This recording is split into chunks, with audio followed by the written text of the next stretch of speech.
Assalamualaikum warahmatullahi wabarakatuh. Kami dari kelompok 11 akan membahas mengenai sumber-sumber penawaran modal.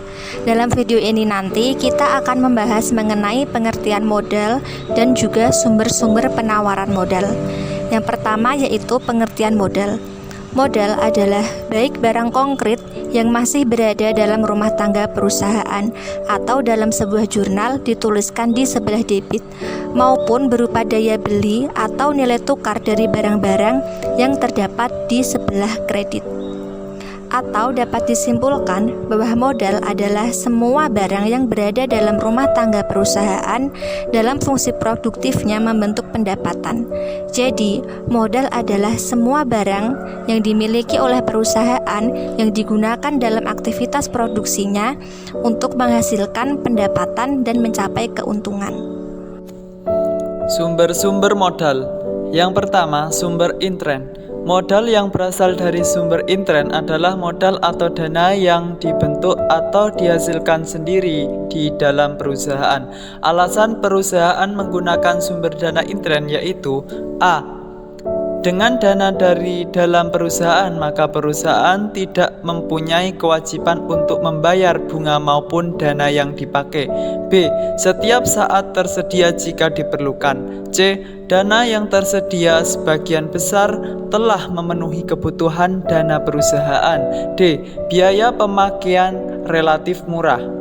Sumber intern atau sumber dana yang dibentuk atau dihasilkan sendiri di dalam perusahaan adalah laba ditahan dan penyusutan, depresiasi.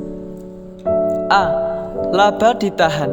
Laba ditahan adalah laba bersih yang disimpan untuk diakumulasikan dalam suatu bisnis setelah dividen dibayarkan. Juga disebut laba yang tidak dibagikan, undistributed profit, atau surplus yang diperoleh. B. Depresiasi. Depresiasi adalah alokasi jumlah suatu aktiva yang dapat disusutkan sepanjang masa manfaat yang diestimasi.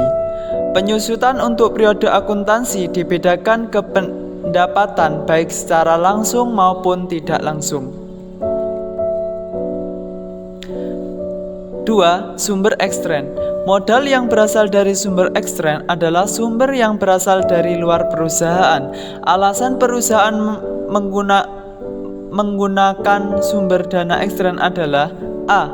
Jumlah dana yang digunakan tidak terbatas. B. Dapat dicari dari berbagai sumber. C. Dapat bersifat fleksibel. Yang merupakan sumber ekstern perusahaan adalah supplier, bank, dan pasar modal.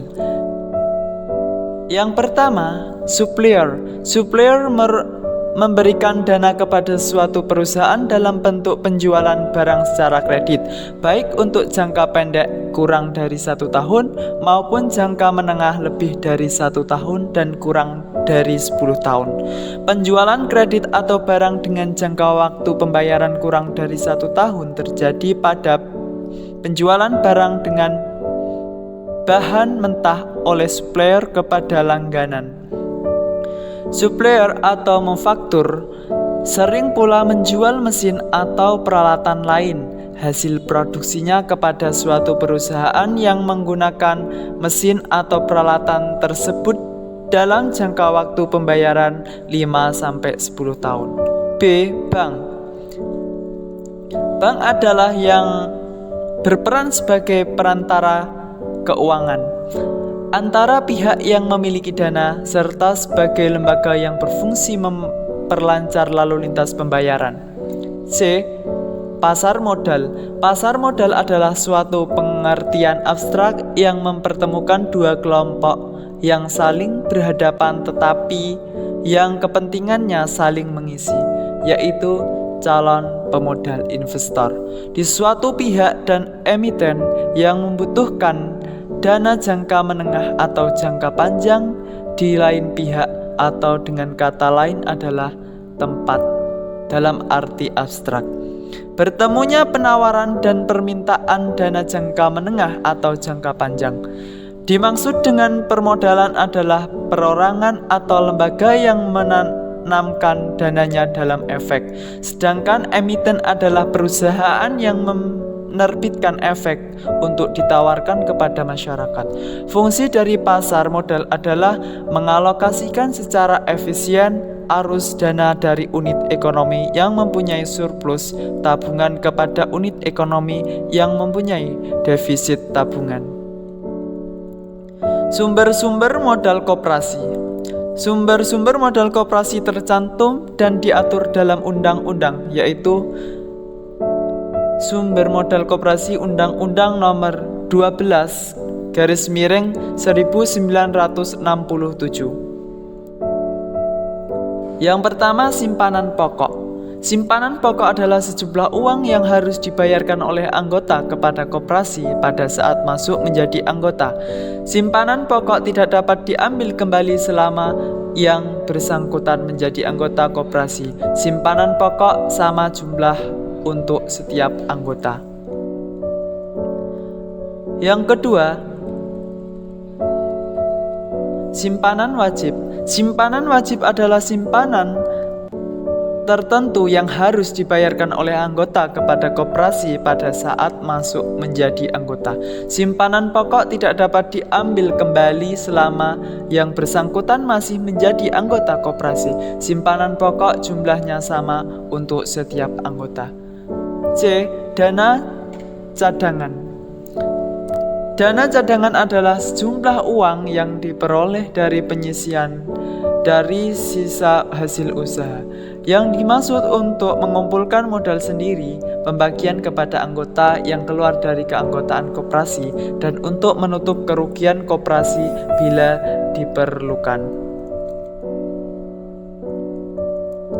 D. Donasi hibah.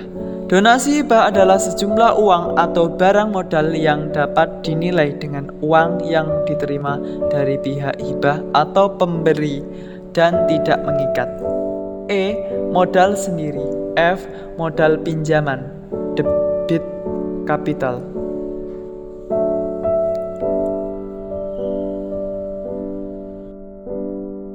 Saya akan melanjutkan materi dari Aminanto. Pengertian modal asing.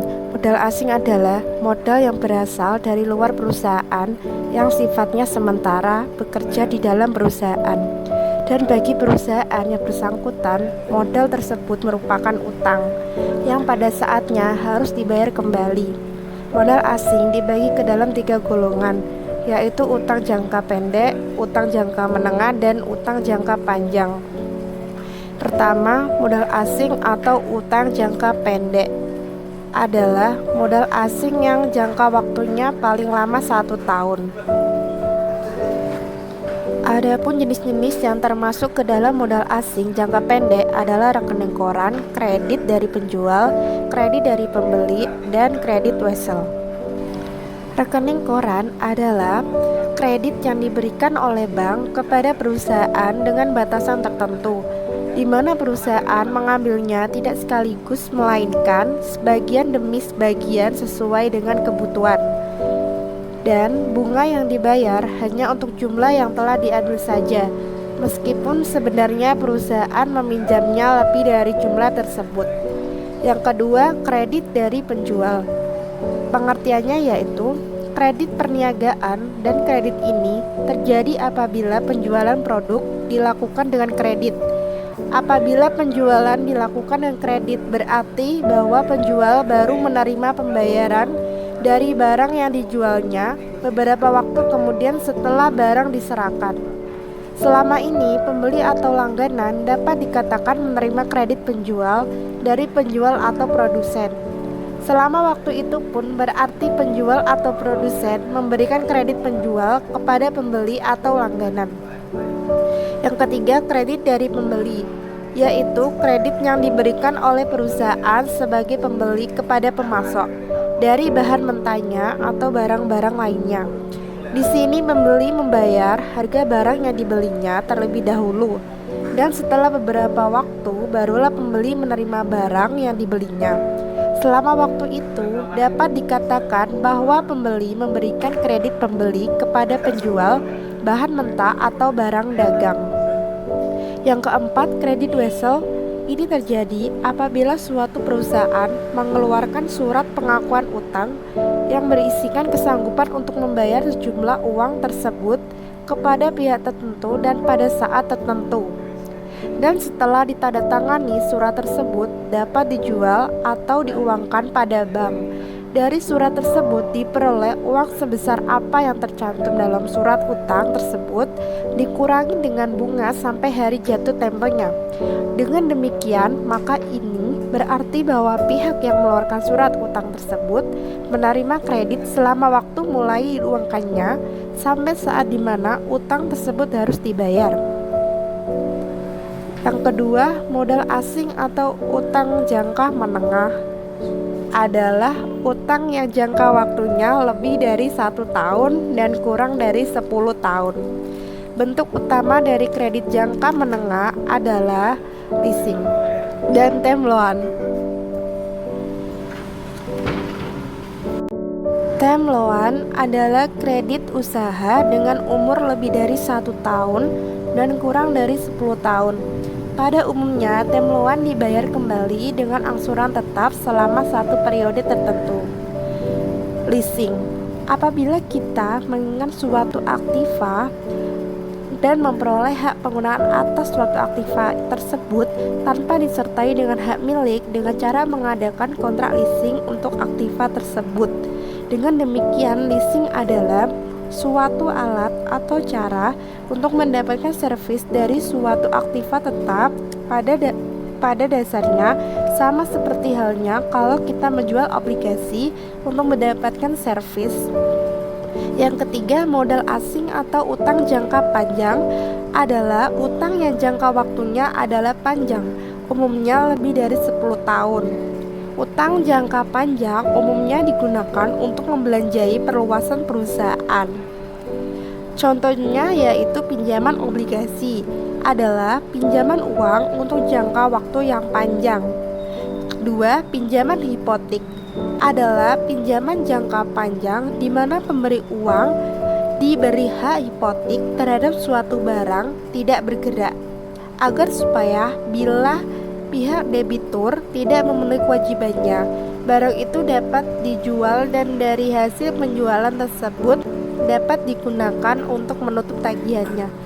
Sekian yang dapat kelompok kami sampaikan.